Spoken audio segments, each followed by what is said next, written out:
आपण सुरू करूया. काल आपण रघुवंशमचं दुसऱ्या सर्गातल्या 48व्या श्लोकापर्यंत पाहिलं होतं. 48व्या श्लोकात पाहिलं की तो सिंह राजाला म्हणत होता की तू या एका गायीच्या नादात काय करतोयस, एवढं मोठं राज्य वगैरे सगळंच पणाला लावतोयस, त्याच्यापेक्षा ही गाय जाऊ दे आणि तू त्या राज्यातल्या तुझ्या प्रजेचं एखाद्या पित्याप्रमाणे कायम संकटांपासून संरक्षण कर, कायम रक्षण कर, कायम त्यांचं पालन पोषण कर.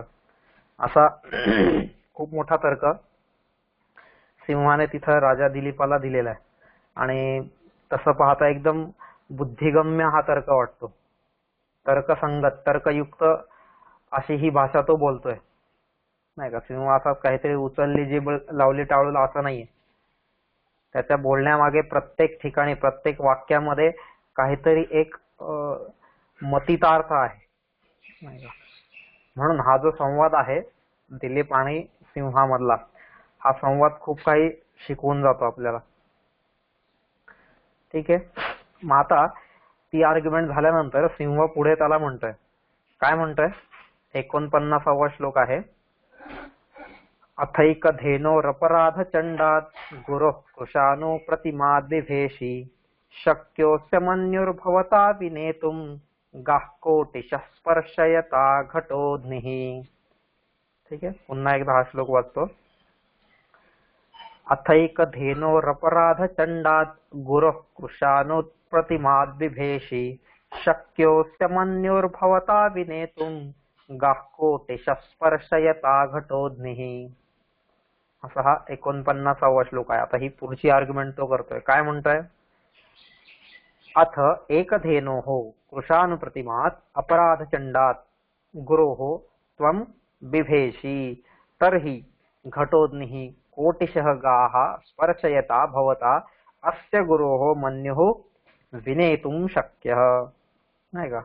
असं खूप छान आता आर्ग्युमेंट पुढची तो सांगतोय राजाला. काय म्हणतोय तो,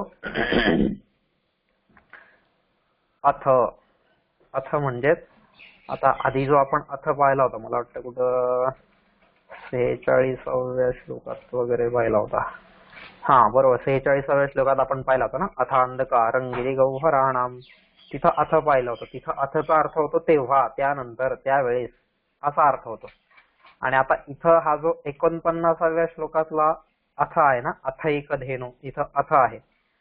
अथ, आता इथं अथ हा पक्षांतरे आहे, किंवा ज्याला आपण म्हणूया की जसं आपण नाही का एखादं बोलत असताना असे काही वेगवेगळे आपण तर्क सांगत जातो, एक एक आर्ग्युमेंट सांगत जातो, आणि ते आर्ग्युमेंट सांगत असताना मध्ये आपण म्हणतो ना, तर आता पहिला हा मुद्दा झालेला आहे, बरं हा तुला पटलाय का, नाही, बरं चल ठीक आहे, आता पुढचा मुद्दा सांगतो.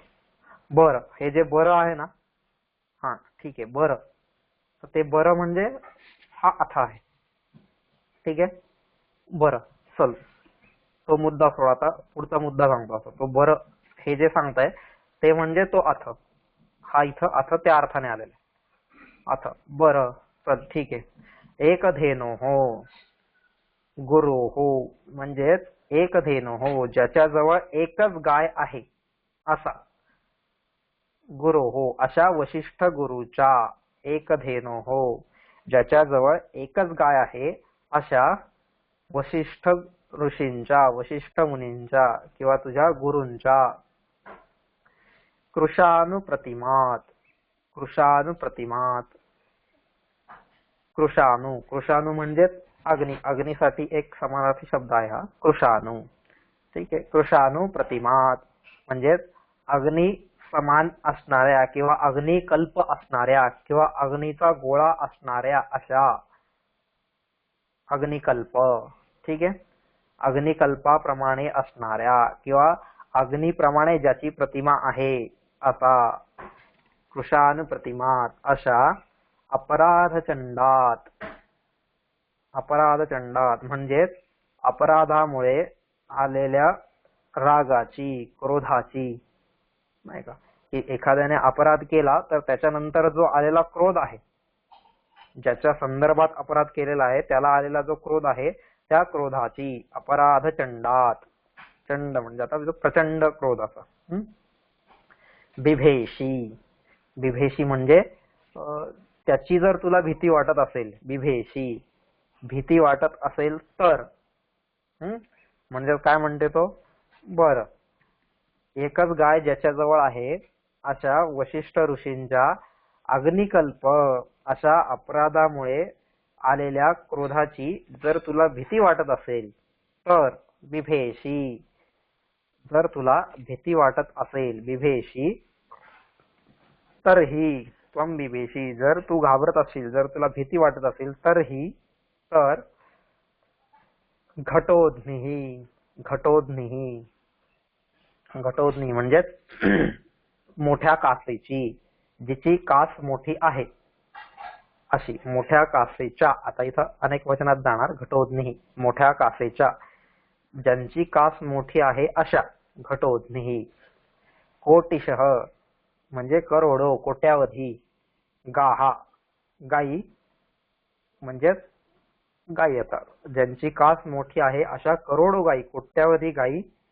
स्पर्शयता दान देणाऱ्या, स्पर्शयता इथं स्पर्श करवणारा असा अर्थ आहे, पण आता स्पर्शयता या शब्दाचा इथं प्रतिपादयता असा सुद्धा एक अर्थ होतो. म्हणजेच विश्राणनम, वितरणम, स्पर्शनम, प्रतिपादनम, हा जो अमरकोश आहे त्या अमरकोशाने अशी वेगवेगळे जे समानार्थी शब्द दिलेले आहेत, मग त्याच्यात स्पर्शनम ह्याच्यासाठीच प्रतिपादनम, वितरणम म्हणजे वाटणे, देणे, दान करणे.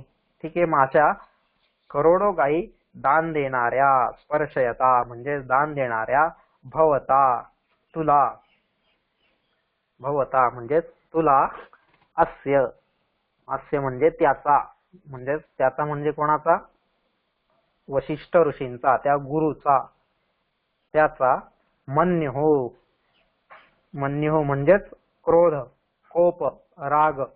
ठीक आहे, राग मराठीतला राग, संस्कृत मधला राग नाही. संस्कृत मध्ये राग म्हणजे प्रेम असा अर्थ होतो, इथं राग हा मराठीतला राग आपण, की मन्युः क्रोध, राग. विनेतुम, विनेतुम म्हणजेच नाहीसा करणे, अपनेतुम, विनेतुम. ठीक आहे, म्हणजे नाहीसा करणे, दूर करणे, घेऊन जाणे. शक्य, शक्य आहे, सहज शक्य आहे. ठीक आहे, काय आर्ग्युमेंट देतो बघा सिंह पुढची. आता ती आर्ग्युमेंट झाल्यानंतर म्हणजे 2-3 आर्ग्युमेंट झालेले आहेत, आता ही पुढची आर्ग्युमेंट सांगतोय तो. काय म्हणतोय तो, बरं ठीक आहे चल तो विषय सोड. आता एवढी एकच गायी नाही का, एवढी एकच गाय असलेल्या तुझ्या गुरुच्या, तुझ्या या अपराधामुळे उत्पन्न होणाऱ्या अग्नी समान असलेल्या कोपाची जर तुला भीती वाटत असेल, रागाची जर तुला भीती वाटत असेल, तर मोठ्या कासेच्या कोट्यावधी गायी, करोडो गायी दान देणाऱ्या तुला तो त्याचा राग घालविणे शक्य नाही का? सहज शक्य आहे, त्यात अशक्य असं काहीच नाहीये, नाही का. अशक्य नाहीये म्हणजे तू सहज. आता हा जो तुझा गुरु आहे, वशिष्ठ गुरु, त्याच्याकडे ही एकच गाय आहे ना, आणि त्याने ही गाय म्हणून तुला दिलेली आहे, आणि त्या गायीला, तुझ्या या गुरुच्या गायीला जर समजा मी खाल्लं तर त्या गुरुला राग येईल का? कारण त्याने तिच्या रक्षणाची जबाबदारी तुझ्यावरती सोपवली होती आणि तू तिचं रक्षण करू शकला नाहीस, म्हणून काय होणार, तू त्या गुरुचा अपराधी ठरणार. आणि त्या गुरुचा अपराधी ठरल्यानंतर त्या अपराधामुळे जे उत्पन्न होणारं अग्नितुल्य कोप आहे, नाही का, अग्नितुल्य कोप, चंडात इथं शब्द वापरला, अपराध चंडात. चंड म्हणजेच एकदम ज्याला आपण म्हणूया की क्रोधाची परिसीमा, सगळ्यात उच्च सीमा जी असेल क्रोधाची ती म्हणजे चंड. रागाची एकदम अत्युच्च सीमा ती म्हणजे चंड, असं होतं. म्हणून आपल्याकडे चंडी नावाची देवी आहे, नाही का. त्या चंडी देवीचं रूप जर आपण पाहिलं तर ते रूप पाहूनच एखाद्याला घाम फुटेल, एखाद्याला भीती वाटेल, नाही का. बऱ्याचदा आपण होतं असं की चंडीचं दर्शन करायला लोक जातात पण ते तिला पाहू शकत नाही, म्हणजे साधी एक मूर्ती असते तिची, पण ती मूर्ती सुद्धा ते लोक पाहू शकत नाही, कारण ते एवढं अकराळ विकराळ असं रूप असतं, नाही का. ते जे रूप आहे चंडी, ते का बरं आलंय, कारण चंड म्हणजेच कोप, राग. तर आता हा जो राग आहे त्या रागाची अत्युच्च सीमा आहे, म्हणजे जगामध्ये त्या चंडीपेक्षा दुसरा कोणी सगळ्यात जास्त क्रोधिष्ठ होऊच शकत नाहीये, म्हणून तिला चंडी हे नाव दिलेलं आहे. ठीक आहे. चंड, चंड म्हणजेच अत्यंत क्रोधित. ठीक आहे, असा, त्यामुळे चंडी. आता आपण हे बरेच जण मूर्तिकार चंडीचं स्वरूप दाखवतात, मग तिला वाघावरती बसवलेली दाखवतात, हातात सगळी शस्त्रे देतात, सगळ्या गोष्टी करतात, पण चेहरा मात्र इतका सौम्य ठेवतात तिचा. का? नाही, मग ते लोकांनी पाहिलं पाहिजे ना तिला, नाही का? ती लोकांना मनमोहक वाटलीच नाही तर मग काय उपयोग एवढी मूर्ती करून? अरे मनमोहक वाटण्यासाठी त्या देवीची दुसरी रूप आहेत ना, नाही का?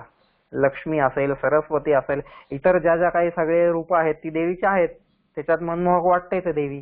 पण देवीचं हे सुद्धा एक रूप आहे आणि ते रूप मला स्वीकारता आलं पाहिजे. आणि ते कशासाठी आहे? चंडी हे रूप का बरं धारण केलंय? कारण ती त्या रूपातून दरवेळेस मला सांगते की हे बघ, जर तू काही अपराध केलास तर मग गाठ माझ्याशी आहे, नाही का? म्हणून जो पण तिच्या दर्शनाला जाईल तर त्यावेळेस त्याच्या मनात ती एक भीती निर्माण झालीच पाहिजे, नाही का? ज्याप्रमाणे देवीचं रूप हे शांत, सोज्वळ, नाही का, असं आहे, हृदयगम्य असं आहे, त्याचप्रमाणे तिचं हे रूप सुद्धा आहे, नाही का? अतिशय क्रोधिष्ठ असं तिचं हे स्वरूप आहे. म्हणजे तिच्या रागाला जर एखादा बळी पडला की तो गेलाच, असं समजा, असं तिचं हे रूप आहे, नाही का? सगळे देवता, दानव, इतर जे काही त्यावेळेस यक्ष, गंधर्व, किन्नर, वानर, नाग, नाही का, जे पण काही सगळे त्या काळातले समाज असतील, हे सगळे समाज त्या देवी समोर नतमस्तक व्हायचे. का? कारण तिच्या जर क्रोधाला कोणी बळी पडला तर तो मात्र गेला. म्हणून ती चंडी, म्हणून ते स्वरूप होतं. पण आपण आपल्या सोयीनुसार ते सगळं बदलत राहतो, कारण आपल्याला ही संस्कृती माहित नसते, त्याच्या मागचा विचार माहित नसतो, आणि मग ह्या गोष्टी आपण आपल्यानुसार बदलत राहतो. मग मूर्तिकार त्याला वाटेल तशी मूर्ती काढतो. कलाकुशलता असावी, नाही का, नाविन्यपूर्णता असावी, कारण आपल्या सगळ्यांनी सांगितले दिने दिने नवन नवम, नाही का, नमामि नंद संभव, असं हे सगळं म्हणतायत. दिने दिने नवम नवम, रोज काहीतरी नवीन हे आलंच पाहिजे. पण ज्यावेळेस मी नवीन आणत असेल त्यावेळेस जुन्याची अवहेलना करून चालणार नाही. जुन्याला जो भाव उत्पन्न करायचा होता, जो भाव टिकवायचा होता, तो भाव टिकवून जर मला काही नवीन गोष्ट करता येत असेल तर ती केलीच पाहिजे, नक्कीच केली पाहिजे. पण त्या जुन्या परंपरेचा, जुन्या रीतीचा, जुन्या चालींचा किंवा जी जुनी समज आहे त्या समजेतून बाहेर न जाता त्या कक्षेमध्ये राहूनच, आणि कोणती समज जी बरोबर आहे, जी योग्य आहे अशी समज, जी चुकीची समज असेल तिच्यातून बाहेर पडलंच पाहिजे, पण जी योग्य समज आहे ती समजून घेऊन मग त्या गोष्टीला एखाद्या नवीन स्वरूपात मला मांडता आलं पाहिजे. तिला अजिबात धक्का लागला नाही पाहिजे. जी परंपरा आहे माझी, जी वैदिकांनी, जी ऋषींनी, जी मुनींनी, जी संतांनी, नाही का, सगळ्यांनी ज्या परंपरा मला दिलेल्या आहेत त्यांच्यामध्ये मात्र काही एक बदल करायचा नाहीये. त्यांच्या मागची भूमिका मला समजून घ्यायची आणि ती भूमिका लक्षात ठेवून मग आधुनिक काळानुसार मला त्याच्यात काय बदल करता येतील, कारण बदल हे व्हायलाच पाहिजेत. बदल हा किंवा परिवर्तन हा समाजाचा नियम आहे, पण ते बदल करताना त्याच्या मुळाशी जो काही विचार आहे तो विचार मात्र तसाच ठेवता आला पाहिजे. असो, तर हे चंडी, हे चंड म्हणजेच अत्यंत क्रोधित झालेला. आणि कसा क्रोध आहे तो? कृशानुप्रतिमात, अग्निकल्प अशा, म्हणजेच जणू काही अग्निप्रमाणेच. अग्नी काय करतो? एकदा जर जंगलामध्ये अग्नी पेटला, वणवा पेटला, तर तो समोर बघतो का किती मोठं झाड आहे, किती मोठं झाड नाहीये, कोणता प्राणी आहे, हत्तीसारखा प्राणी आहे का, जिराफासारखा प्राणी आहे का, सिंहासारखा प्राणी, काहीही बघत नाही. एकदा तो अग्नी पेटला मग त्याच्या तावडीत जो सापडेल त्याला तो जाळत पुढे निघतो, नाही का. मग खाली जे काय ते सरपटणारे साप वगैरे हे प्राणी असतील, सिंहासारखे प्राणी असतील, हत्तीसारखे प्राणी असतील, गायीसारखे प्राणी असतील, किंवा झाडं असतील, वेली असतील, गवत असेल, जे पण काही त्या जंगलामध्ये असेल त्या सगळ्यांना तो जाळत निघतोय अग्नी पुढं, नाही का. मग असा अग्निप्रमाणे ज्याचा क्रोध आहे, अपराध चंडात, अग्निप्रमाणे अपराधामुळे ज्याचा क्रोध एकदम अत्यंत उच्च टोकाला गेलेला आहे, नाही का. आणि मग त्या काळातलं आपल्याला माहिती आहे की त्या काळात ऋषी मुनींना जर क्रोध आला तर ते लोक लगेच शाप द्यायचे, नाही का. त्याच्यामुळे त्या शापामुळे पण लोक त्यांच्यापासून घाबरून राहायचे नेहमी, नाही का. एक आदरयुक्त भाव त्यांच्या मनामध्ये होताच, आदरयुक्त भीती होतीच, पण अशी भययुक्तता सुद्धा त्यांच्यामध्ये होती, नाही का. की शापामुळे मी जर काही चुकीचं वागलो तर हा ऋषी लगेच मला शाप देईल. आज आपल्यातली ती सगळी भीती निघून गेलेली, त्याच्यामुळे आपल्याला तसं काही वाटत नाही आणि आपली ती कल्पना पण करता येत नाही. आपण असं लगेच म्हणतो, अरे यार हे काय शाप देतात, कधी पण बघावं शाप देतात. आजच्या काळात असं काही कोणी देत नाही, शाप वरदान देताना दिसत नाही. पण त्या काळातल्या लोकांचं तपोबल तितकं होतं की त्यांनी उच्चारलेली जी वाणी असेल ती वाणी भगवंताला खरी करावी लागायची. त्याला म्हणतात वाणीचं तप, वाणीचं बळ. ते वाणीचं बळ त्यांच्यामध्ये तितकं होतं. आपल्याला वाटतं आला मी तर म्हणतो पण माझ्या शापानी तर काही होत नाही. आपण म्हणतो ना कावळ्याच्या शापानी काही गाय मरत नाही वगैरे, हे जे आहे तो कावळा म्हणजे आपण आहे. कारण आपल्या वाणीमध्ये तितकं तपच नाही ना, आपल्या कर्मांचं वजनच तितकं नाहीये. हे लोक कसे होते की ज्यांच्या कर्माने, ते ह्याच्यामध्ये म्हणतात स्वर्गद्वार कपाट पाटन करी, नाही का. ह्याच्यामध्ये शंकराचार्य तिथं सांगतात स्वर्गद्वार कपाट पाटन करी.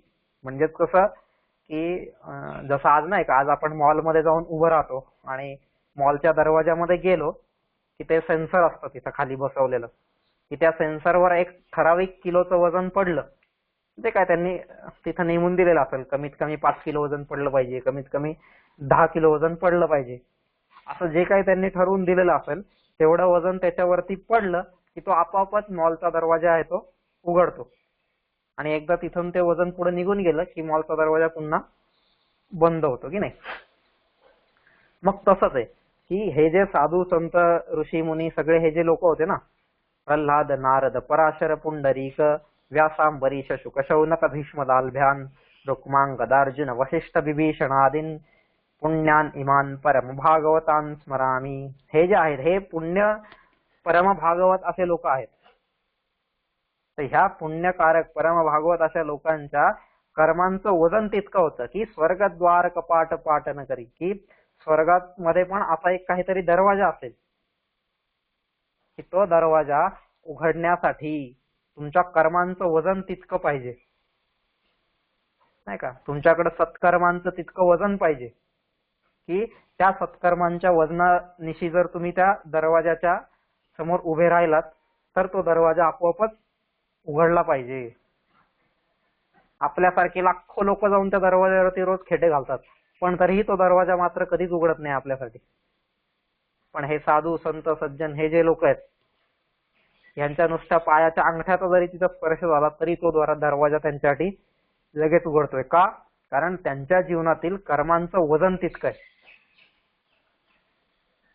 स्वर्गद्वार कपाट पाटन करी. मला तसं माझ्या कर्मांचं वजन वाढवता आलं पाहिजे.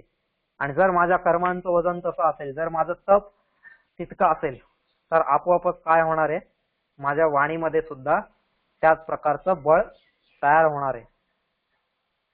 आणि ते जर बळ तयार झालं तर मी जे बोलेल तो शब्द देवाला खरा करावा लागतोय. कितीतरी संतांच्या जीवनात ह्या गोष्टी घडलेल्या आहेत की भगवंताला त्याच्यासाठी धावत पळत यायला लागलेले. का? तर अरे आता ह्याने असं असं बोललेलं आहे, आता त्यांनी बोललेलं आहे, त्यांनी असं असं प्रतिज्ञा घेतली आहे, त्यांनी असं असं वचन दिलेलं आहे, ते पूर्ण तर झालं पाहिजे ना. मग त्याच्यासाठी मला काय करता येईल ह्याची चिंता भगवंत नेहमी करत असतो. म्हणून त्यांच्या वाणीमध्ये, म्हणून त्यांच्या कर्मांमध्ये हे बळ आलेलं असतं. आणि म्हणून त्यांनी बोललेला शब्द आपोआपच खरा ठरतो, आपोआपच खरा होतो. ते याचा एक छोटासा प्रसंग सांगतो की महाभारताच्या युद्धामध्ये उद्या भीष्मांनी प्रतिज्ञा घेतलेली असते की मी पृथ्वी निष्पांडव करेल, अशी प्रतिज्ञा घेतलेली असते. आणि ती प्रतिज्ञा घेतल्यानंतर मग मात्र इकडं फक्त ही गोष्ट जी असते ती रात्री घडलेली असते त्यांच्या शिबिरामध्ये, कौरव शिबिरामध्ये. आणि बाकी कोणाला माहितीच नसते ही गोष्ट की काय आहे काय नाहीये. तर आता त्यांनी ही प्रतिज्ञा घेतलेली ही फक्त कौरव पक्षाला आणि त्यांना एवढ्यांनाच माहिती होती, इकडं कोणाला माहितीच नव्हती. पण ती फक्त आणि फक्त एकाला माहित झाली, आणि इकडं तो म्हणजे साक्षात कैवर्तक केशव, पांडवांचा जो नावाडी होता त्याला माहिती झाली ती गोष्ट, कृष्णाला, की हा अशी अशी भीष्मांनी प्रतिज्ञा घेतली. बाकी पाचही पांडव, त्यांचे मुलं वगैरे इतर सगळे जे काही पांडव सैन्य होतं, दृष्टद्युम्न असेल, सगळे सात्यकी असेल, सगळे सगळे लोक एकदम गाढ झोपलेले होते. आणि त्यावेळेस कृष्णाला हा निरोप कळालेला आहे की असं असं भीष्मांनी प्रतिज्ञा घेतलेली आहे, आता काय करावं. आणि भीष्म प्रतिज्ञा आहे ती, साधी सुधी प्रतिज्ञा नाहीये. भीष्म प्रतिज्ञा आहे की हा आता ही गोष्ट तर केलीच पाहिजे आता. आणि ते आपण बघतो नाही का, प्रतिज्ञेसाठी भीष्म हे त्या काळातलं सगळ्यात आदर्श होते, प्रतीक होतं, प्रतिज्ञेचं प्रतीक म्हणजे भीष्म होते. आणि असे भीष्म ती प्रतिज्ञा घेतल्यानंतर त्यांचं मन खूप अस्वस्थ झालं, की ज्या पांडवांना मी लहानाचं मोठं केलं, माझ्या अंगा खांद्यावरती खेळलेत, मांडीवरती ज्यांना बसवलेलं आहे, त्यांनाच मारण्याची मी प्रतिज्ञा घेतलेली, असं म्हणून त्यांचं मन खूप अस्वस्थ झालं. आणि म्हणून त्यांचा जो पांढऱ्या रंगाचा उपर्ण होता, शेला होता जो काही, तो त्यांनी आपल्या तोंडावरती टाकला आणि ध्यानस्थ बसले ते एकदम, की आता चिंतन मनन करत होते की काय हे मी करतोय हे बरोबर आहे का, योग्य आहे का, जे काही त्यांच्या मनात विचार चाललेले असतील ते चिंतन मनन त्यांचं चित्त एकाग्र करत ते बसलेले होते. आणि ही गोष्ट इकडे फक्त आणि फक्त कृष्णाला कळाली होती. इकडे सगळे कौरव पक्षातले सगळे लोक एकदम आनंदात होते, कारण भीष्म प्रतिज्ञा आहे ती, साधी सुधी कोणी केलेली प्रतिज्ञा नाहीये, आणि ती प्रतिज्ञा पूर्ण होणारच. त्यामुळं सगळे लोक एकदम आनंदी होते. आणि इकडे कृष्ण एकटाच तिथून उठलेला आहे त्याच्या तंबूतून आणि गेलाय सरळ कोणाकडं, द्रौपदीकडं. आणि द्रौपदीकडे गेल्यानंतर, कारण द्रौपदी पण त्यावेळेस रणभूमी जवळच, तिने पण जे शिबिर होतं तिथंच ती राहील, तिच्याकडे गेला आणि तिला सांगितलं की काय तू निवांत झोपलीस, कसं काय, उठ जरा, जागी हो. ती म्हणते का हो, काय झालं काय झालं. ती म्हणते तुझ्यावरती संकट येणार आहे आता उद्या. ती म्हणते अरे तू ज्याच्या सोबत आहे त्याला संकट कसलं, नाही का. असं म्हणजे बघा द्रौपदीचा किती विश्वास आहे कृष्णावरती, हा विश्वास पाहिजे तिथं, देवावरती 100% विश्वास पाहिजे. तो विश्वास तिच्या कृष्णावरती होता तिथं. तू जर असशील तर अजिबात चुकीचं काही घडणारच नाही, हा 100% विश्वास. आपल्यात कसं असतं, 99% सगळं असतं, हा देवा तू आहेस वगैरे वगैरे, पण तरीही जर असं झालं तर, तो जो तरीही असतो की नाही आपल्या मनात, किंतु परंतु जो काय असतो ना, त्याच्यामुळे मग देव आपल्याला मदत करायला येत नाही. 100% विश्वास पाहिजे देवावरती, 0.0001% सुद्धा तिथं शंका नको. तो 100% विश्वास द्रौपदीला होता. अरे तू असताना कशाची चिंता करायची काय. पण कृष्ण म्हणतो नाही नाही, मी असं नाही तर काही असतो, आता समोर भीष्मांनी प्रतिज्ञा घेतलेली, आणि भीष्मांच्या प्रतिज्ञेसमोर माझं पण काही चालत नाही. त्याच्यामुळे आता उद्या तू मात्र तुझ्या कपाळावरचं कुंकू पुसून टाक, उद्या काय हे पाचही पांडव जिवंत राहत नाही. आता कृष्ण असं म्हणतो म्हणल्यावर द्रौपदी टेन्शन मध्ये आला, कारण तो स्वतः कृष्णच नाही म्हणतोय म्हटल्यावर काय. पण ती म्हणती नाही नाही, मला काहीतरी उपाय असेल, काहीतरी हे असेल काहीतरी, तर सांग तू मला. त्यावेळेस कृष्ण म्हणते ठीक आहे, मग मी तुला सांगतो तसं तू कर. द्रौपदी एकदम करिष्ये वचनं तव, तू जे सांगणार तेच मी करणार बस. त्याच्या आणि त्या लोकांचा 100% विश्वास होता तिथे, म्हणून ते करिष्ये वचनं तव, नाही का. तसं पाहिजे इथं. मग ती द्रौपदी म्हणते ठीक आहे चल, तू काय म्हणतोयस, काय करायला सांगतोयस. कृष्ण म्हणतो काय नाही, आता इथून आपल्याला हे जे मधली रणभूमी आहे ना, रणभूमीच्या दोन बाजूला दोघांची शिबिर असायची, एका बाजूला कौरव आणि एका बाजूला पांडव, मध्ये सगळं रणभूमी, ते कुरुक्षेत्र जे होतं.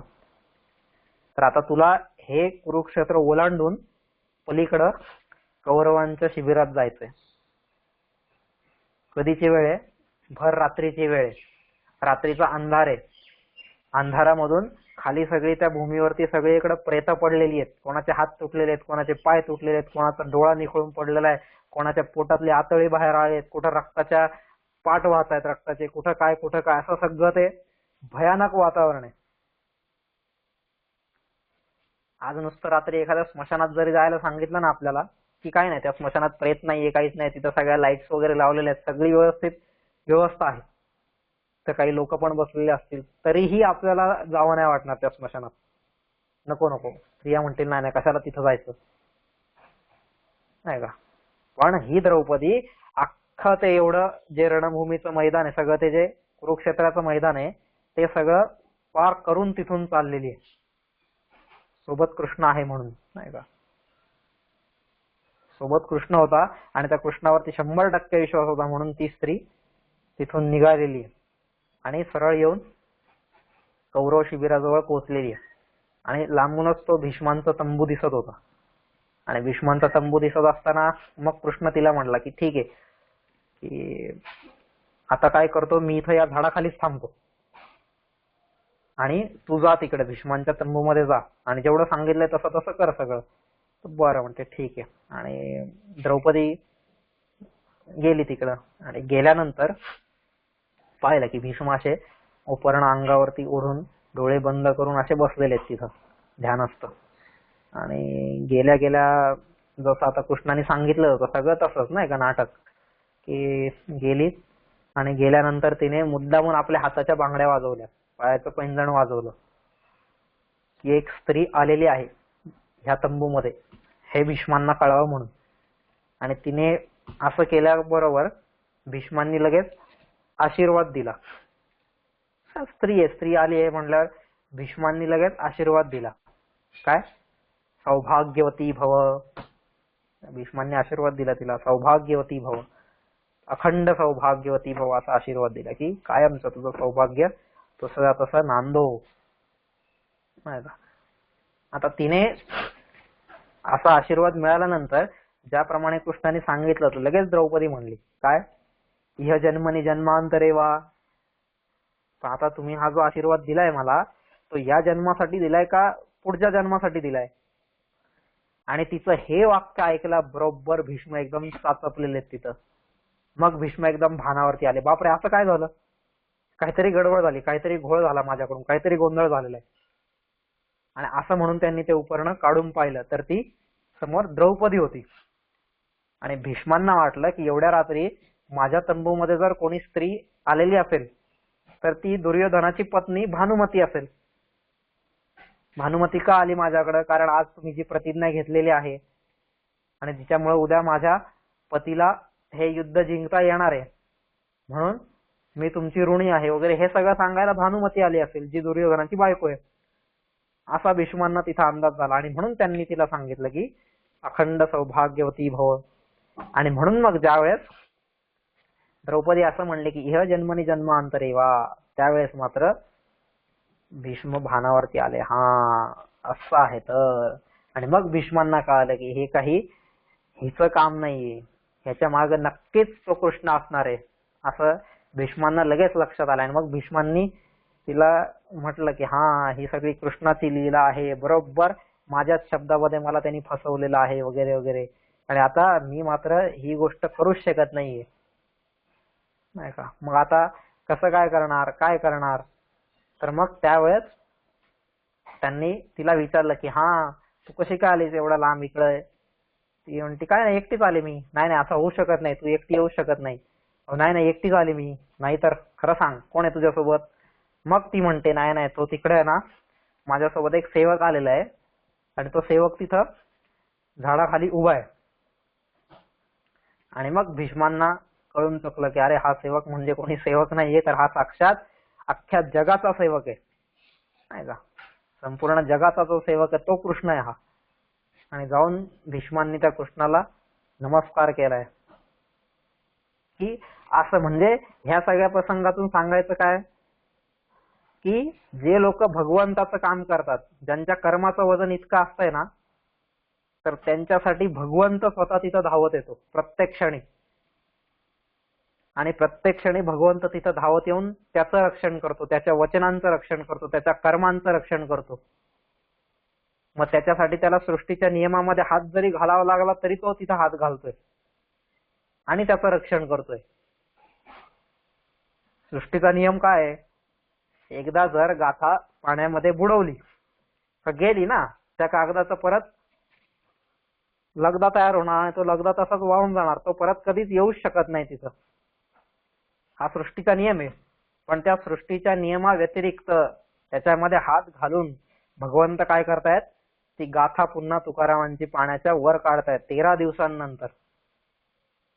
का? कारण त्यांच्या कर्मांची वजनं तितकी आहेत. म्हणून भगवंताला सृष्टीच्या नियमांमध्ये, सृष्टीच्या चक्रामध्ये सुद्धा तिथं हात घालावा लागतो. सांगण्याचं तात्पर्य, हे सगळे जसे लोक होऊन गेले तसेच हे वशिष्ठ होते. आणि म्हणून त्यांच्या शब्दांचं वजन इतकं आहे की त्यांना जर क्रोध आला आणि त्यांनी एक जरी शाप दिला तर तो शाप अगदी खरा होणारच, नाही का? म्हणून मग आता त्या शापाला घाबरून, त्या ऋषींच्या क्रोधाला घाबरून, त्या ऋषींच्या कोपाला घाबरून तू काय करतोयस? हे गायीचं रक्षण करतोयस. ह्या गायीसाठी माझ्याकडे विनवणी करतोयस, नाही का? म्हणजे ते सांगतायत न धर्मलोपात इयं प्रवृत्ती किंतु गुरुभयात इति आहह, नाही का? पहिल्या आधीच्या श्लोकात जे सांगितलेलं आहे की तिथं तुला धर्मलोप होईल असं वाटत होतं, नाही का? की ह्या गायीचं रक्षण करणं हा माझा धर्म आहे आणि जर मी तिचं रक्षण नाही केलं तर तो धर्माचा लोप होईल असं तुला वाटतंय ना? हा तुझा तर्क आहे ना, असं सिंह त्या राजाला म्हणतोय. पण अरे, त्या गायीचं रक्षण करणं हा जसा तुझा धर्म आहे, मग त्याच्यापेक्षा राज्याचं रक्षण करणं हा मोठा धर्म नाहीये का? तर तो मोठा धर्मच आहे ना. म्हणजे त्या धर्मलोपाच्या भीतीनेच तू ह्या गायीचं रक्षण करतोयस असं जे वाटत होतं. पण आता तर मला ते सुद्धा वाटत नाहीये की तू धर्मलोपाच्या भीतीने नाही करतोयस. तू कशाच्या भीतीने करतोयस? तर गुरूंच्या भीतीने, गुरूंच्या कोपामुळे. अग्नीसारखा जो गुरूंचा कोप आहे त्या कोपामुळे तू ही गोष्ट करतोयस. तिथं तुला धर्माचं काही घेणं देणं नाहीये. धर्माचा लोप होईल नाही होईल, धर्माचं पालन होईल नाही होईल, माझं कर्तव्य मी पार पाडेल नाही पाडेल, ह्याची तुला काही एक तमा नाहीये, ह्याची तुला काही एक गय नाहीये.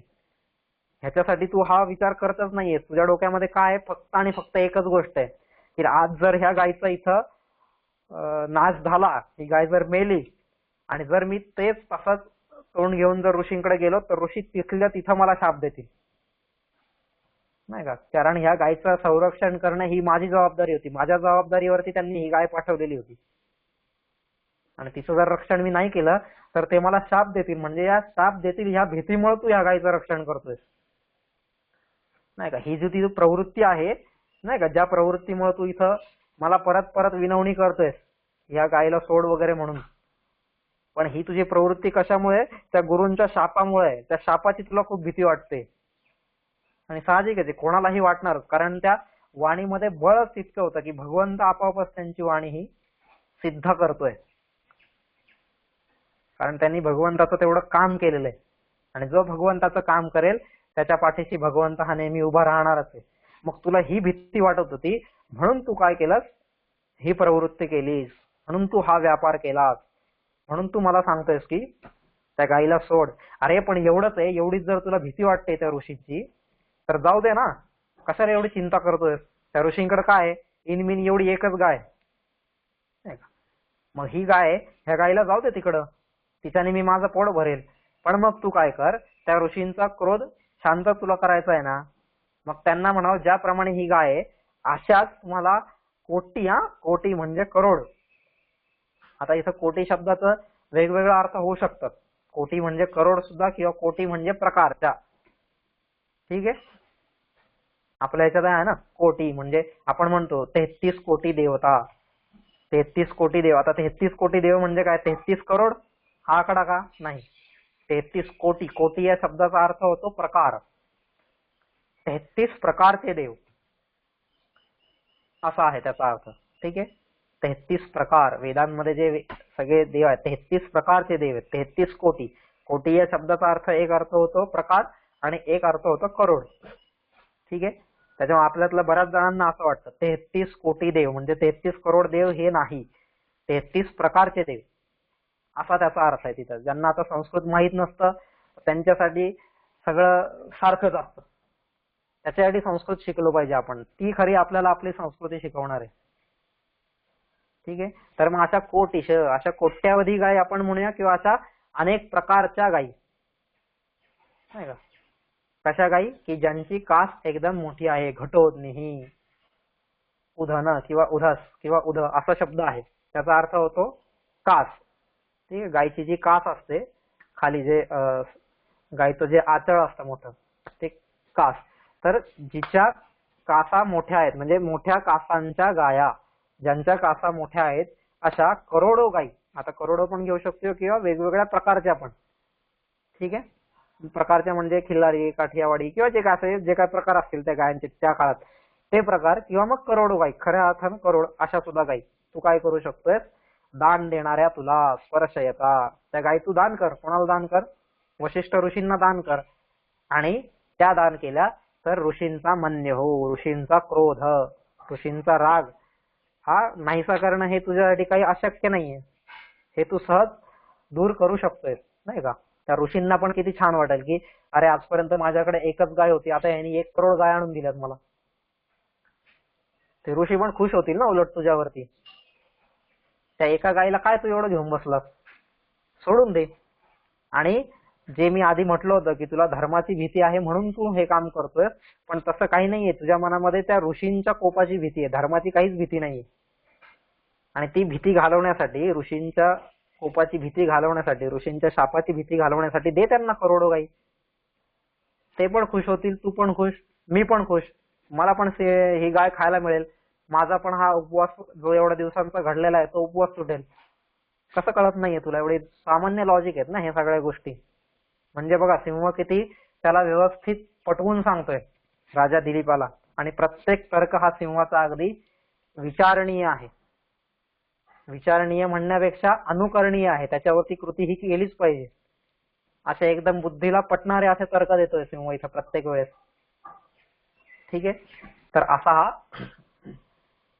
49वा श्लोक आहे. काय म्हणता याच्यात? बरं, नाही का. बरं, एवढी एकच जर धेनू तुझ्या गुरुच्या जवळ असेल तर तुझ्या या अपराधामुळे उत्पन्न होणाऱ्या अग्नितुल्य कोपाची तुला भीती वाटते, त्या ऋषींच्या कोपाची तुला भीती वाटते, तर तू काय कर, मोठ्या कासेच्या करोडो गायी किंवा वेगवेगळ्या प्रकारच्या गायी त्यांना देऊन टाक. आणि त्यांना देऊन त्यांचा क्रोध शांत करणं, त्यांचा राग शांत करणं हे तुझ्यासाठी काही अशक्य नाहीये. असा तर्क सिंहाने इथं दिलेला आहे. ठीक आहे. असा हा 49वा श्लोक झाला. आता ह्याच्यामध्ये पुढचा श्लोक आहे 50वा. फक्त एक त्याच्या आधी सांगतो की काल जे आपण मंडन मिश्रांची गोष्ट पाहिलेली होती त्याच्यामध्ये चुकून अनवधानाने वाचस्पती मिश्र असं मी म्हटलं होतं. ठीक आहे. तर ते वाचस्पती मिश्र हे वेगळे आहेत आणि मंडन मिश्र हे वेगळे आहेत. दोघांच्या मध्ये जवळपास 100, 125, 150 वर्षांचा कालावधी आहे. एक 8व्या 9व्या शतकात मंडन मिश्र होऊन गेलेले आहेत आणि जवळपास 10व्या शतकामध्ये किंवा 9व्या शतकाच्या उत्तरार्धामध्ये वाचस्पती मिश्र होऊन गेलेले. ठीक आहे. तेवढा फक्त एक लक्षात असू द्या. पुढचा आहे 50वा श्लोक. तर 50वा श्लोक आहे तद्रक्ष कल्याण परंपराणाम भोक्तारम ऊर्जस्वलमात्मदेहम महीतल स्पर्शन मात्र भिन्नम वृद्धम हि राज्यम पदमैंद्रमाहुः. काय म्हणतायत ते? तद्रक्ष कल्याण परंपराणाम भोक्तारम ऊर्जस्वलमात्मदेहम महीतल स्पर्शन मात्र भिन्नम वृद्धम हि राज्यम पदमैंद्रमाहुः. असा 50वा श्लोक ते पुढे सांगतायत. म्हणजे पुढचा तर्क सिंह मांडतोय. काय म्हणतोय सिंह? तत् कल्याण परंपराणाम भोक्तारम ऊर्जस्वलम आत्मदेहम त्वं रक्ष हि यतः वृद्धम राज्यम महीतल स्पर्शन मात्र भिन्नम ऐंद्रम पदम नराः आहुः. आता किती हा एक पुढचा एक सुंदर तर्क सिंहाने तिथे मांडलेला आहे. काय म्हणतोय सिंह? तत्, तत् म्हणजे म्हणून, त्यामुळे, त्याकरिता, म्हणून हे जे आहे तत्, त्यामुळे कल्याण परंपराणाम भोक्तारम, कल्याण परंपरेचा भोक्ता, उपभोक्ता, जो कल्याण परंपरेला उपभोगत आहे असा कल्याण परंपरेचा भोक्ता, ऊर्जस्वलम ऊर्जस्वलम. आता हे जे आहे कल्याण परंपरेचा भोक्ता ऊर्जस्वलम हे सगळं देहासाठी वापरलेलं आहे. ठीक आहे की ऊर्जस्वलम म्हणजेच बलवान, सामर्थ्यवान, शक्ती संपन्न, बल संपन्न अशा ऊर्जस्वलम. ऊर्जा ऊर्जा नाही का आपण म्हणतो शक्ती संपन्नता किंवा बल ह्यांनी संपन्न अशा, बलाने संपन्न अशा, बलवान अशा, शक्ती संपन्न अशा ऊर्जस्वलम. आत्मदेहम. आत्मदेहम म्हणजे आपल्या देहाचे रक्षण कर, रक्ष.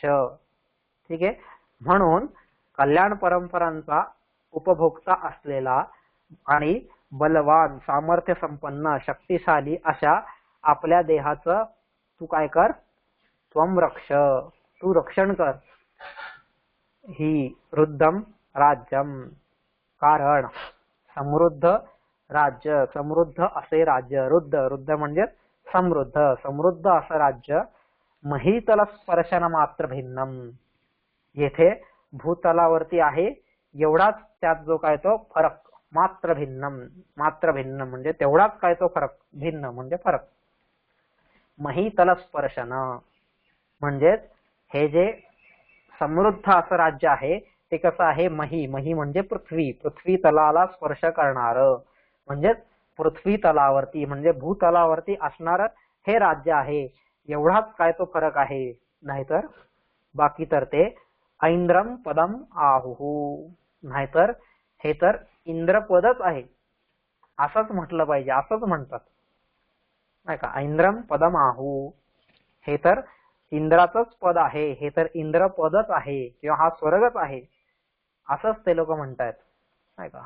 असा या संपूर्ण श्लोकाचा अर्थ आहे. काय म्हणतात ते, म्हणून कल्याण परंपरेचा भोक्ता आणि सामर्थ्य संपन्न अशा ह्या आपल्या देहाचं तू काय कर, रक्षण कर. अरे समृद्ध राज्य हे इंद्रपदच आहे, फक्त फरक एवढाच आहे की ते समृद्ध राज्य किंवा ते इंद्रपद इथं भूतलावरती आहे, पृथ्वीवरती आहे, एवढाच त्याच्यात फरक आहे. बाकी काहीही त्यामध्ये फरक नाही.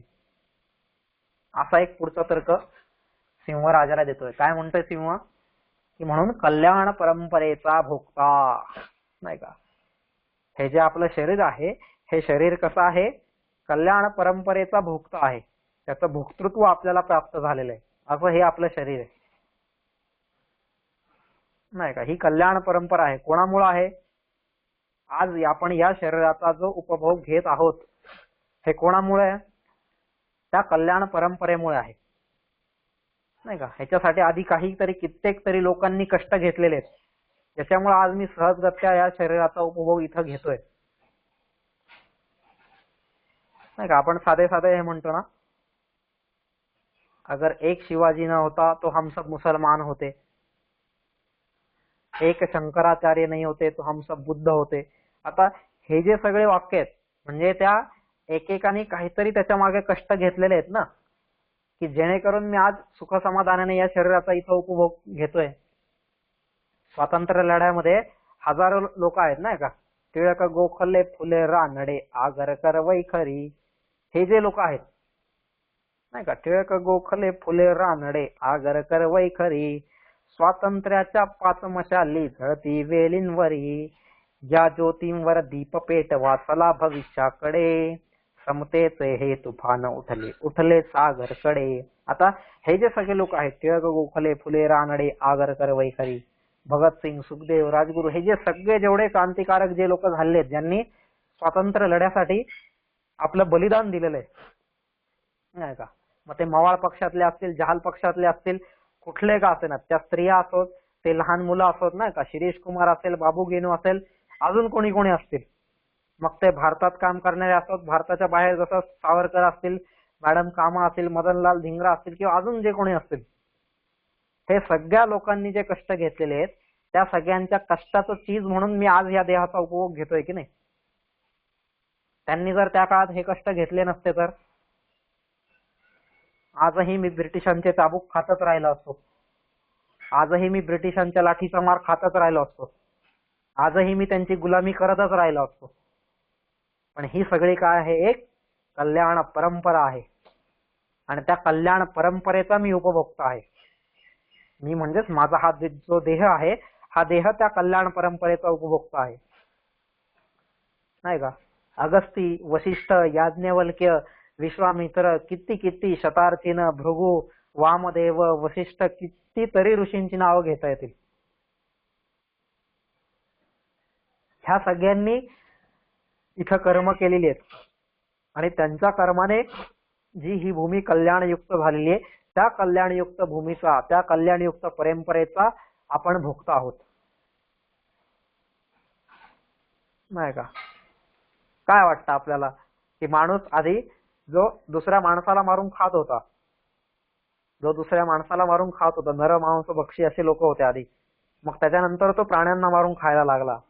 मग त्याच्यानंतर तो पेरून खायला लागला किंवा कंदमुळं खायला लागला. मग कंदमुळांनंतर तो पेरून खायला लागला. ही जी सगळी क्रांती झालेली, ही कोणामुळे झालेली आहे?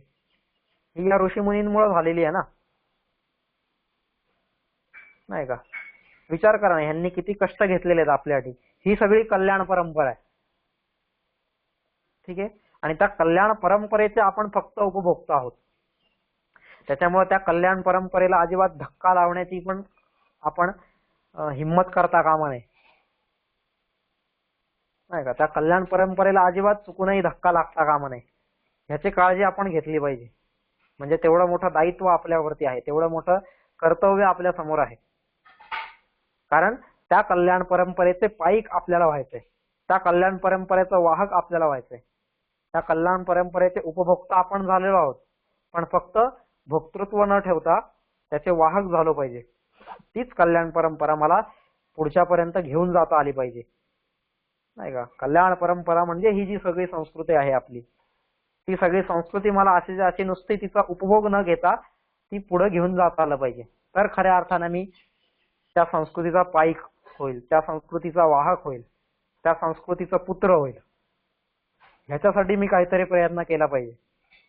मग मला माझ्या लेवलवरती जो प्रयत्न करता येईल तो मी केला पाहिजे, नाही का. अशी ही जी कल्याण परंपरा आहे, त्या कल्याण परंपरेचा उपभोक्ता असलेला हा तुझा देह आहे. आणि दुसरं काय म्हणतायत, ऊर्जस्वलम. आणि तुझा देह कसा आहे? बलवान, सामर्थ्य संपन्न, शक्ती संपन्न. असा जो तुझा देह आहे, त्या देहाचं तू रक्षण कर ना. तो देह तू का बरं वाया घालवतोय? कारण राजा म्हणलाय तिथं दिली आधी की तू काय कर, तू मला खा, त्या गायला सोडून दे. म्हणून त्याच्या या तर्कासाठी सिंह तर्क देतो इथं की असा जो कल्याण परंपरेचा उपभोक्ता असलेला तुझा देह आहे, त्याचा तू नाश का करतोय? तो नाश करणं चुकीचं आहे, नाही का. म्हणून आपल्या ज्या न्यायशास्त्रामध्ये, किंवा न्यायशास्त्र म्हणजे ज्याला दर्शनशास्त्र म्हणतो ते नाही, इथं जे न्याय, हायकोर्ट किंवा सुप्रीम कोर्ट किंवा हे जे सगळे कोर्ट आहेत, तर तिथं जे न्याय आहे त्याच्यामध्ये काय त्यांना म्हणायचंय की आत्महत्या करणं हे सगळ्यात मोठा गुन्हा आहे. हा गुन्हा का बरं ठेवलेला आहे? त्याच्या मागची खूप काही काही कारण आहेत, पण त्याच्यातलं हे एक कारण आहे. कारण हा जो मी देह धारण केलेला आहे, तो देह मला माझ्यामुळे मिळालेलाच नाहीये. त्यामुळे त्याचा नाश करणं हे मी ठरवणारा कोण आहे? कारण माझ्यामुळे मिळालंच नाही. मला हा देह कोणामुळे मिळालेला आहे? या समाजामुळे, या ऋषींमुळे, या कल्याण परंपरेमुळे मला हा देह मिळालेला आहे. आणि मग त्यामुळं त्याचा नाश करणं ही गोष्ट मी ठरवू शकत नाहीये. म्हणून आत्महत्या करणं हे पाप आहे, नाही. म्हणून आत्महत्या करण्याचा जो प्रयत्न करतो त्याला सुद्धा कोर्ट शिक्षा देत आहे. ह्याचं कारण हे की कल्याण परंपरेचा उपभोक्ता आहे हा माझा देह जो आहे तो. आणि मग अशा देहाचं रक्षण करणं हे माझं कर्तव्य आहे, नाही का. मी भीतीपोटी रक्षण करतो ही गोष्ट वेगळी, पण तसं ही भीती जरी वाटत नसली तरी सुद्धा त्या देहाचं रक्षण करणं हे माझं परम कर्तव्य आहे, ठीक आहे. म्हणून तो सिंह म्हणते की अशा देहाचं तू रक्षण कर, कारण हा देह तुला तुझ्यामुळे मिळालेला नाहीये. अशा हजारो लाखो ऋषींनी तपश्चर्या केलेली आहे, संत महात्म्यांनी, क्रांतिकारकांनी किंवा इतर जे कोणी संस्कृतीचे रक्षक आहेत त्यांनी सगळ्यांनी केलेले हे सगळे प्रयत्न आहेत. आणि त्याच्यामुळे तुला हा देह मिळालेला आहे. आणि त्याच्यामुळे तू या देहाचं काय कर, सर्वतोपरी रक्षण कर. किती सुंदर हा तर्क इथं सांगितलेला आहे. आणि अरे एवढंच जर आहे ना, तुला जर वाटतंय की कसं काय हा देह मी तुला अर्पण केला, सिंहाला अर्पण केला की नंतर मला स्वर्गामध्ये जागा मिळेल वगैरे वगैरे. तर त्या स्वर्गातल्या जागेची चिंता तू करू नकोस. कारण आता इथं हे जे तुझं पृथ्वीवरती राज्य आहे ना, ते तुझं पृथ्वीवरती राज्य आणि जे तुझं राज्य सिंहासन आहे ते सुद्धा जणू काही इंद्रपदच आहे. ते जणू काही इंद्राचं सिंहासनच आहे आणि त्याच्यावरती तू बसलेला आहेस. त्याच्यामुळे या राज्याला तू काही कमी लेखू नकोस. हे तुझं समृद्ध जे राज्य आहे, वृद्धम हि राज्यम, तुझं हे जे समृद्ध असं राज्य आहे ते पृथ्वीवरती असलेलं एका प्रकारचं इंद्राचं पदच आहे. पदमैंद्र माहू, त्याला इंद्रपद असंच लोक म्हणतायत. इंद्रपद असं म्हणूनच ओळखतायत. फक्त फरक एवढाच आहे की हे तुझं राज्य कुठं आहे, भूमीवरती आहे, स्वर्गामध्ये नाहीये, एवढाच फरक आहे. नाहीतर तुझं राज्य सुद्धा अगदी स्वर्ग तुल्यच आहे, स्वर्गासमानच आहे. आणि अशा राज्याला तू सहज त्यागू नकोस आणि त्या राज्याला त्यागून परत स्वर्गात जाण्याची इच्छा सुद्धा तू ठेवू नकोस. म्हणजे किती मोठा तर्क इथं सिंह देतोय त्या राजाला, नाही का. आणि हे सगळे तर्क पाहिले तर आपल्याला अगदी खरंच वाटतंय की नाही यार बरोबर आहे, नाही का. म्हणजे वीर मरण आल्यानंतर मी कुठं जातोय, स्वर्गात जातोय ना. माझं कर्तव्य पार पाडत असताना जर मला मरण आलं, जर मला मृत्यू आला तर माझी जागा कुठे मिळते, मला स्वर्गामध्ये मिळते, नाही का. म्हणून आपण जे म्हणतो ना, हे क्रांतिकारक असतील किंवा बॉर्डरवरती लढणारे सैनिक असतील किंवा पोलीस दलातले लोक असतील, हे ज्यावेळेस आपली ड्युटी करताना शहीद होत आहेत त्यावेळेस आपण प्रत्येकाच्या मुखातून हेच उद्गार येतात ना की हा भगवंताने या लाडक्याला आपल्याकडे बोलवलेलं आहे, त्याला स्वर्गामध्ये जागा दिलेली आहे, स्वर्गामध्ये सगळ्यांनी त्याचं स्वागत केलं असेल, आज एवढा पराक्रम करून तो आलेला आहे, नाही का. कारण का तो त्याचं कर्तव्य पार पाडत असताना लढलेला आहे आणि मग मेलेला आहे. मग तसंच इथं सुद्धा आहे की मी माझं कर्तव्य पार पाडण्यासाठी तू मला खाऊन घे आणि असं जर मला मरण आलं तर मला स्वर्गात जागा मिळेल, हा तर्क तो सांगत होता. पण सिंह त्याला म्हणताय की हा तर्क तू सांगू नकोस, कारण तुझं हे जे आत्ता इथलं पृथ्वीवरचं राज्य आहे ना, समृद्ध असं राज्य आहे, ते सुद्धा स्वर्गापेक्षा काही कमी नाही, ते स्वर्ग तुल्यच आहे. आणि तुझं हे जे सिंहासन आहे ते सुद्धा इंद्रपदच आहे. ठीक आहे. त्याच्यामुळे तू हा अविचार मनातून सोडून दे आणि ही गाय माझ्या हवाली करून पुन्हा आल्या पावली परत निघून जा, असा एक तर्क सिंह देतोय. त्याला पुढे काय म्हणतायत, आता हे सगळे जे सिंहाचे तर्क आहेत, हे सगळे तर्क ऐकल्यानंतर, नाही का, ते सगळे तर्क ऐकल्यानंतर काय झालं बरं, आपल्यासारखा एखादा असता त्याची मती कुंठित झाली असती, सुन्न झाला असता तिथं. पण पुढे बघा इथं काय झालंय, 51वा श्लोक आहे. 51व्या श्लोकात काय म्हणतात ते, एतावदुक्त्वा विरते मृगेंद्रे प्रतिस्वनेनास्य गुहागतेन शीलोच्चयोऽपि क्षितिपालमुच्चैः प्रीत्यातमेवार्थमभाषतेव. 51वा श्लोक आहे. एतावदुक्त्वा विरते मृगेंद्रे प्रतिस्वनेनास्य गुहागतेन शीलोच्चयोऽपि क्षितिपालमुच्चैः प्रीत्यातमेवार्थमभाषतेव. हा काय म्हणतायत ते इथं की एतावत उक्त्वा मृगेंद्रे विरते सति शीलोच्चयः अपि अस्य सिंहस्य गुहागतेन प्रतिस्वनेन उच्चैः क्षितिपालं प्रीत्या इव तम एव अर्थम अभाषत, असं ते सांगतायत.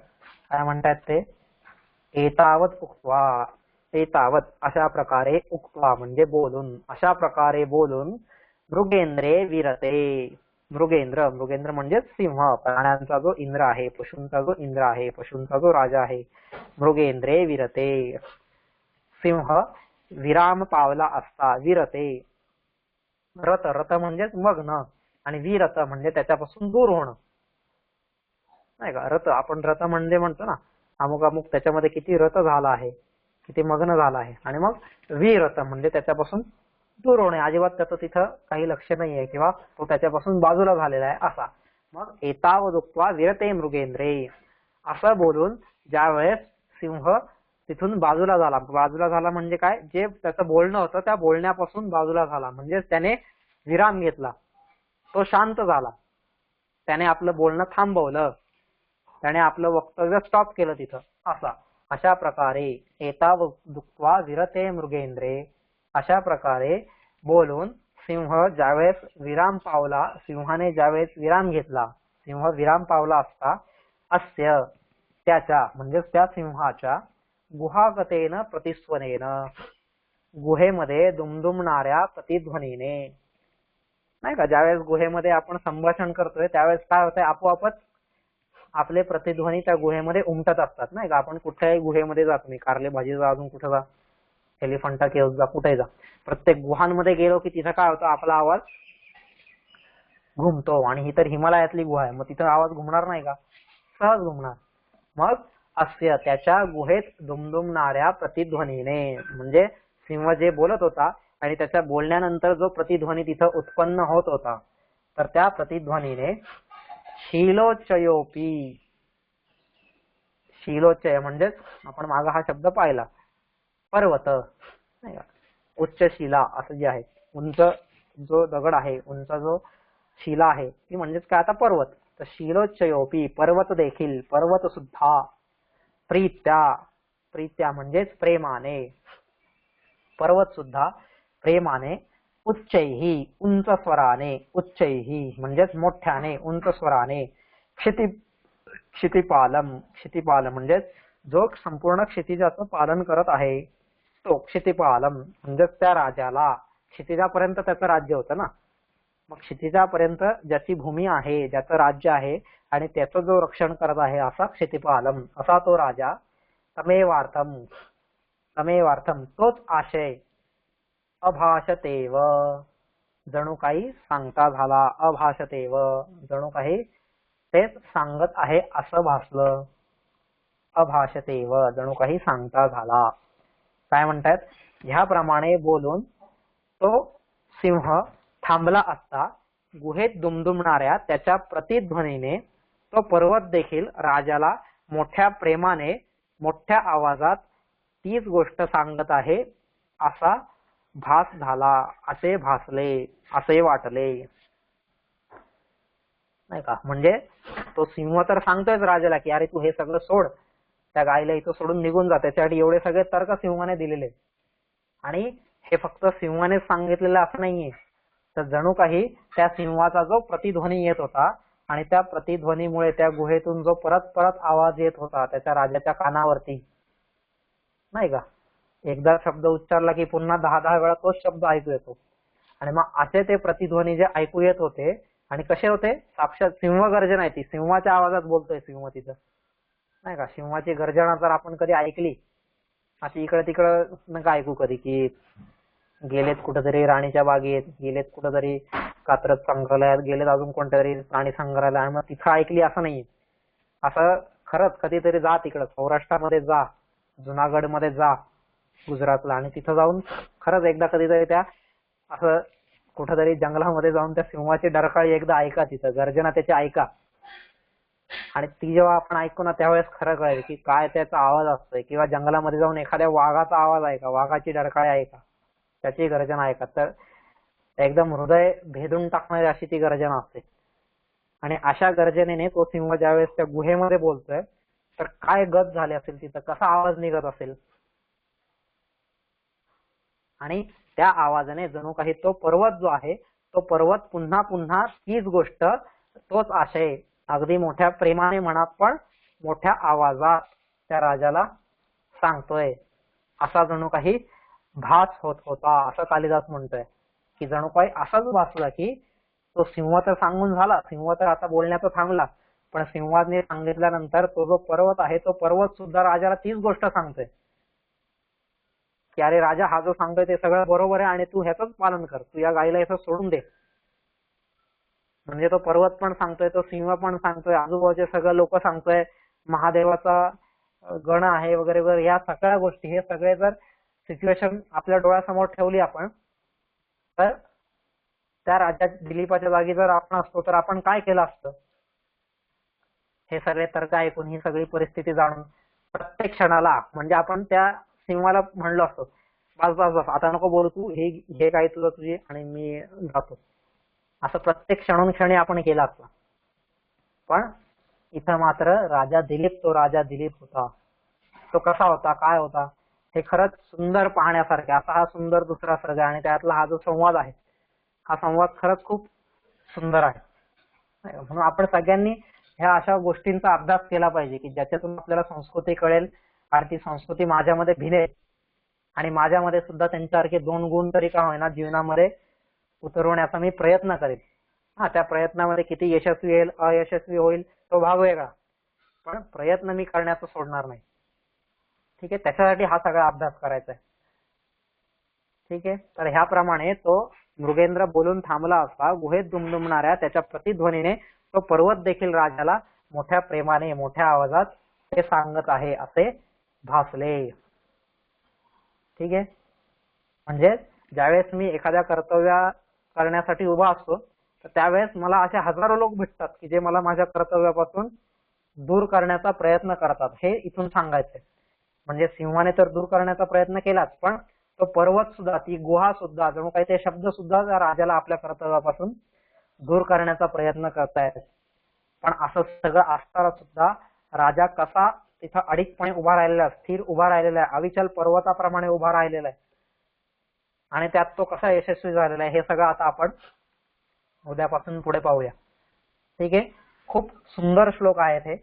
त्यातले आता आपले 51 श्लोक झालेले आहेत. उद्या सकाळी 8 वाजता परत 52व्या श्लोकापासून आपण पुढे पाहायला सुरुवात करूया.